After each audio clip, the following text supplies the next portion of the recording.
Terima kasih sudah berkunjung ke channel kami. Jangan lupa like dan subscribe agar Anda tidak ketinggalan berita tentang politik Indonesia menjelang pemilihan presiden 2024. Pemberantasnya nomor 1 jadi presiden dulu. Yes, jadi presiden dulu. Begitu jadi presiden, maka, kan saya katakan tadi, semua partai mengalami hal yang sama, bukan? Hulunya praktek korupsi di Indonesia, hulunya adalah politik dan uang, itu hulunya. Dan hari ini, gak ada yang mau menyentuh itu. Karena itu sebabnya, saya sebagai orang non-partai, pilih turun tangan, dan bila saya terpilih, saya akan kumpulkan semua ketua partai politik. Mulai sekarang kita ubah cara mengelola partai politik.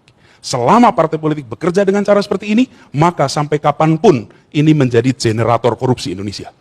Karena itu harus ubah. Dan yang mengalami problem uang dan politik bukan hanya 1-2 partai, semua mengalami. Penyelesaiannya simple, tapi semua harus melakukan. Nomor 1, partai politik bukan tempat mencari mata pencaharian. Akademisi jangan masuk politik. Lalu sebaiknya masuk politik siapa ya? Menurut saya, hari ini yang diperlukan adalah orang-orang bersih dan kompeten, tak penting latar belakangnya. Bisa latar belakangnya dokter gigi, bisa latar belakangnya insinyur, bisa latar belakangnya dosen, bisa latar belakangnya peneliti, bisa latar belakangnya bervariasi. Artis masuk. Ya, jadi bisa. Jadi menurut saya justru jangan ada seakan-akan ini sebuah profesi yang steril. Republik ini justru membutuhkan orang-orang intelektual, terdidik, berintegritas, mau turun tangan menyelesaikan masalah Republik ini. Dan jangan dilupakan, bendera merah putih kita berdiri kenapa? Karena kaum intelektual mau berjuang melawan kolonialisme. Republik ini didirikan oleh kaum intelektual, orang-orang yang di zamannya begitu maju, amat terdidik, di saat 95% penduduk kepulauan ini buta huruf. Dan mereka yang super terdidik ini memilih meninggalkan sekedar berada di menara-menara Gading. Mereka mau turun tangan, mereka mau repot-repot mengurusi 95% saudaranya yang tak pernah tersentuh pendidikan. Tapi apa yang terjadi? Bendera ini naik merah putih dan hari ini kita merasakan efeknya. Kita harus teruskan tradisi ini. Justru kalau menurut saya kita harus teruskan tradisi. Sebagai seorang nasionalis sejati, melakukan pengujian, melakukan pembuktian, melakukan pemantauan, dan sampai kepada sikapnya. Konsekuensi dari sikap dan pilihan yang diambilnya besar bagi Bang Surya Paloh dan bagi Nasdem. Tapi tadi di ruangan kita ngobrol, kita berdiskusi, saya menyaksikan dari dekat pribadi-pribadi yang tak bergeming, pribadi-pribadi yang memilih untuk teguh dalam sikap, memilih untuk menghadapi ini semua, cobaan, tantangan yang muncul atas konsekuensi keputusan-keputusan dengan keyakinan bahwa Tuhan Allah Subhanahu wa Ta'ala akan berpihak kepada kebenaran. Dan tadi dijelaskan tidak ada sedikit pun yang berubah ikhtiar kita untuk bekerja menghadirkan keadilan, menghadirkan kesetaraan, menjaga persatuan, jalan terus. Tidak ada yang berubah, tidak ada yang bergeser, dan tidak ada yang melambat. Kedua adalah soal bisnis Surya Paloh yang ada di Jakarta Pusat, di Tamrin.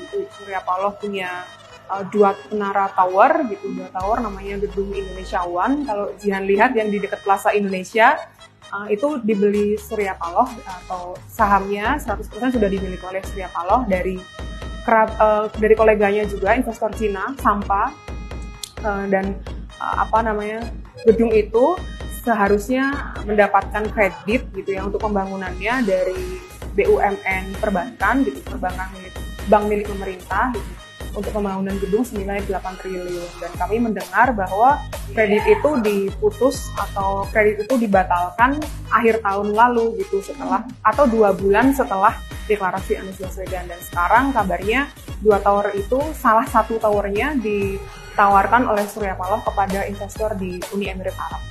Gitu, untuk mencari, ya, karena mahal ya Jian, biaya pembangunan gedung itu sekitar 8 triliun. 8 triliun rupiah. Baik. Nah, apa yang kemudian menjadi kecurigaan atau bahwa ini indikasi ada intervensi dari pemerintah untuk mengganggu Iya. bisnisnya Paloh?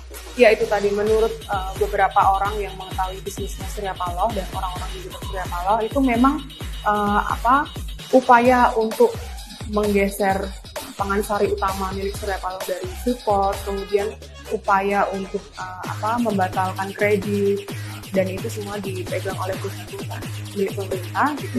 Itu setelah deklarasi Anies Baswedan gitu. Jadi timelinenya itu setelah deklarasi Anies Baswedan gitu. Jadi seperti di Freeport gitu ya, di Pangansari Utama gitu. Dia kan sudah 30 tahun di situ dan kabarnya selalu menang tender terus gitu, dan ada upaya untuk mengganti atau mendepak bisnisnya Surya Paloh di Freeport itu. Assalamualaikum warahmatullahi wabarakatuh. Saudaraku, jadi video singkat saya ini berjudul Bung Surya Paloh Please Fight Back. Jadi Bung Surya Paloh, silahkan ya pukul balik, jangan hanya diam saja. Nah, salah satu topik politik sangat hangat saat ini adalah perpecahan antara Jokowi dan Surya Paloh. Keduanya pernah bersekutu sejak sebelum Jokowi jadi presiden. Namun sekarang dua tokoh politik ini sudah pisah jalan. Majalah Tempo melukiskan dua tokoh politik penting ini sudah saling membelakangi dengan posisi kurang percaya diri.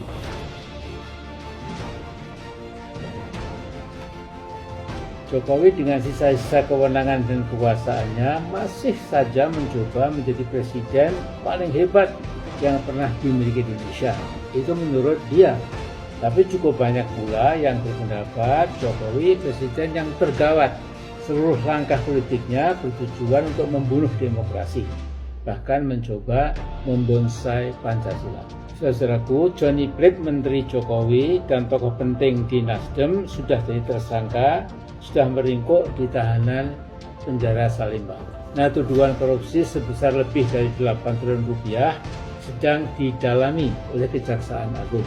Ada persamaan dan perbedaan yang pokok antara Jokowi dan Surya Paloh. Persamaannya, dua-duanya diasuh oleh kaum oligark. Dua-duanya sangat akrab dengan bandit-bandit oligarki yang sedang dan terus mencoba mengangkangi Indonesia.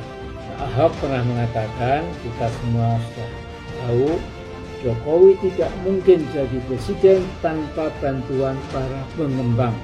Kata-kata Ahok ini dalam sekali artinya, tetapi ada perbedaan yang mencolok antara Pak Jokowi dan Pak Surya Paloh. Jadi kalau Pak Surya Paloh ingin memperjuangkan change, perubahan, perbaikan, dan menjagokan Anies Baswedan sebagai capres. Lantas muncul kesan kuat bahwa Anies adalah antitesa Jokowi. Nah, dalam bahasa agama ini Surya Paloh mendapat hidayah karena setelah lama bergelimbang dengan para oligark itu mengambil jalan yang sangat mengejutkan tapi positif, yaitu ingin melakukan perubahan, change ya,